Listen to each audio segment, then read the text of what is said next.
தளபதி விஜய். அவர் நடிச்ச முதல் படம் நாளை திருப்பி, அதோட ப்ரொடியூசர் யாரு? சிம்பு நடிச்ச முதல் படத்தோட ப்ரொடியூசர் யாரு? சரி, ஜெயம் ரவிக்கு அதெல்லாம் விடு. கல்ட் கிளாசிக் நம்ம தூக்கி வச்சு கொண்டாடுறமே சுப்பிரமணியபுரம், அதோட ப்ரொடியூசர் யாரு? அதை டைரக்ட் பண்ணி நடிச்ச சசிகுமார் தானே? அதே மாதிரி நாமளும் படம் எடுக்கலாம். அவங்க கிட்ட எல்லாம் பணம் இருந்துச்சு பண்ணாங்க, நம்ம நடு ரோட்ல நிக்கிறோம். அவங்க கிட்ட பணம் மட்டும் இல்லடா, ஃபேமிலி. எது நடந்தாலும் பாத்துக்கலான்னு கூட சப்போர்ட்டா நின்ன ஃபேமிலி. ஃபேமிலி சப்போர்ட்டை மட்டும் வச்சு படம் எடுத்துட முடியுமா? அதுக்கெல்லாம் பணம் வேணும், அதுவும் கோடி கணக்குல. எவன் சொன்னான்? கதை தான் பட்ஜெட்டை டிமாண்ட் பண்ணுது.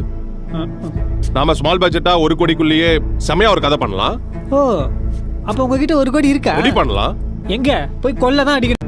எவனோ ஒருத்தன் சான்ஸ் கொடுப்பான், எவனோ ஒருத்தன் வந்து வாழ்க்கை கொடுப்பான். இப்படி எவனோ ஒருத்தனை நம்பிட்டு இருக்கிறது பதிலா நம்மள நம்பி நாமளே இறங்கலாம், ப்ரொடியூஸ் பண்ணலாம், படம் எடுக்கலாம்.